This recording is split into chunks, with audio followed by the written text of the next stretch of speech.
Boa noite a todos. Vou falar assim sobre a freia, vou deixar para o final. CPI, quarta-feira, teremos 4 oitivas.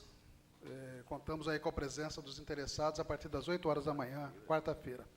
Eu queria, Maria Alva, falar de um assunto que foi abordado semana passada, rapidamente, a respeito do seu título de cidadania.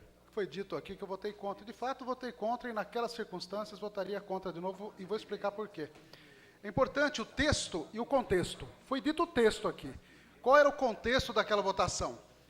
Havia um outro título de vereador para vereador naquele momento. E foi retirado depois, a partir do momento que eu votei contra e questionei.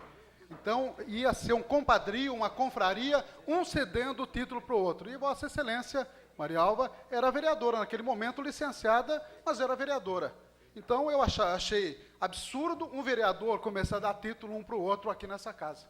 Então, por isso que eu votei contra. Esse é o contexto, e o resto é só texto. Eu quero também falar sobre o estado de emergência rapidamente. Um dia de chuva decreta estado de emergência. Virou moda.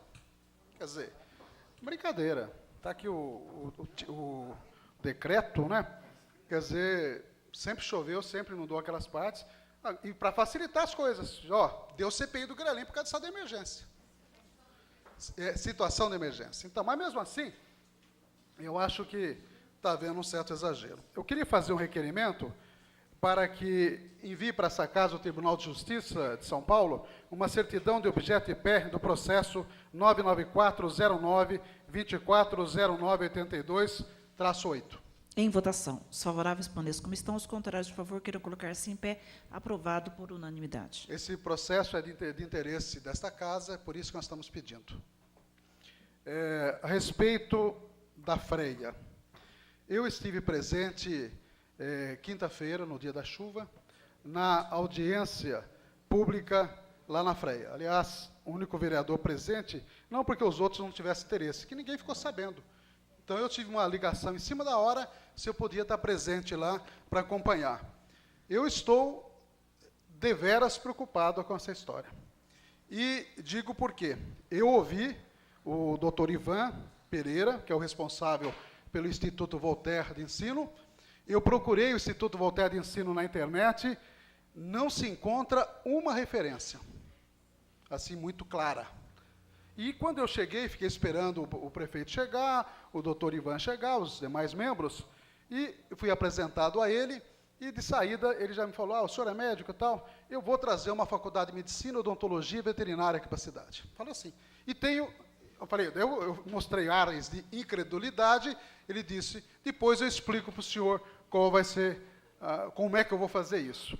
E disse que tinha 18 mil alunos sob o comando dele. Então, um instituto com 18 mil alunos, isso eu escutei do próprio doutor Ivan. Você não acha nada na internet? E outra coisa, nós estamos falando de uma fundação pública. Como é que não teve audiência nessa casa aqui para decidir isso? Quer dizer, foi na surdina, e ele falou, o doutor Ivan falou, eu pedi o sigilo, porque há muitas concorrências por aí.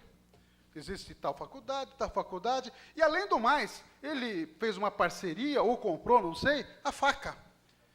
Se esse cidadão é benemérito, quer ajudar uma entidade que não pode ter lucro, que é uma fundação, por que ele fez a aquisição, a parceria com a faca? Freia e faca.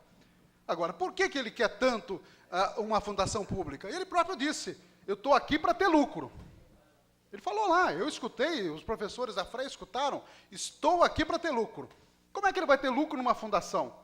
Então, o subterfúgio de ter uma outra entidade, certa, e disse mais ainda, o presidente da freia vai ser um amigo meu, o vice-presidente da freia vai ser um amigo meu, e citou até o nome do Dr. Júlio Luiz Brandão Teixeira, que está publicado, inclusive, como vice-presidente da freia, que é advogado pessoal dele. Isso ele disse lá. Então, sigilo, não houve audiência pública, visa lucro, uma entidade pública, e PPP. Inclusive, tem uma análise na comarca aqui muito interessante, dos pontos obscuros a respeito dessa situação. Não houve transparência ou consultas públicas. Quanto a PPP, não se aplicaria nesse caso, segundo o jornal, já que para ser aplicada, conforme manda a lei, deveria ser feita audiência pública para ouvir a sociedade com antecedência, para em seguida fosse realizada licitação com compromisso de aporte mínimo e período de cessão de uso. Não tem nada disso.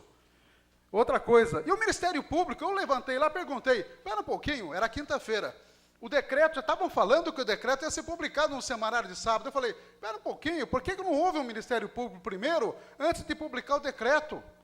E essa doação de terreno, que a prefeitura disse que vai dar, para fazer um campus, vai ficar para a freia ou vai ficar para a faca? Isso eu perguntei tudo. E essa história de medicina, você acha que vem uma faculdade de medicina para Varé? Não tem nem hospital para comportar uma faculdade de medicina? Quer dizer, e ele próprio disse que o governo federal está priorizando aumentar as vagas em escolas públicas e reduzindo as vagas em escolas particulares. Ele próprio, o doutor Ivan, falou, mas ele sabia o mecanismo, que ia contar depois como é que era o mecanismo para instalar uma faculdade de medicina, mas não me explicou. Tá? Então, tem muitos pontos obscuros. Esse requerimento que o Poio fez, eu até também ia fazer, chamando o Mário Antônio Duarte, que é o presidente, o Júlio Luiz Brandão Teixeira, que é o vice-presidente, e o Ivan César Rocha Pereira, que é o cidadão, que é responsável pelo Instituto Voltaire. Então, seria bom até que constasse esses nomes, né? E faço o segundo requerimento, para que essa casa nomeie, nesse momento, nessa sessão, melhor dizendo, uma comissão parlamentar, da qual eu faço questão de participar, para a gente acompanhar esse processo. Em votação. Os favoráveis permaneçam como estão, os contrários, por favor, queiram colocar-se em pé. Aprovado por unanimidade. Nós estaremos já, subscrição de toda a casa, e nós estaremos logo após, fazendo, então, a nomeação dos membros.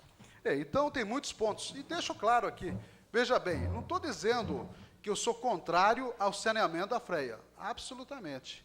Eu quero entender por que o cidadão vem e pega uma instituição pública e pega uma instituição privada ao mesmo tempo. Qual vai ser a jogada? Qual vai ser a jogada? É isso que está me incomodando. E por que esse sigilo? Por que o Ministério Público sequer foi ouvido? Porque gosta tanto de falar, que gosta tanto de fazer audiência pública, por que não fez? São pontos aí que realmente eu fico inconformado. Tomara que dê certo essa PPP que está parecendo outra coisa. Né? Eu só queria terminar. O desafio que eu fiz para a entrega de documentos para a história da boiada está valendo, hein? Estou esperando aí chegar o documento da história da boiada. Né? Mas eu quero falar sobre essa luta a respeito dos maus tratos de animais. Nós conseguimos mais duas grandes adesões, que foram 2 projetos de lei estaduais, do Fernando Capês, que é do PSDB, e o Feliciano, que é do PV.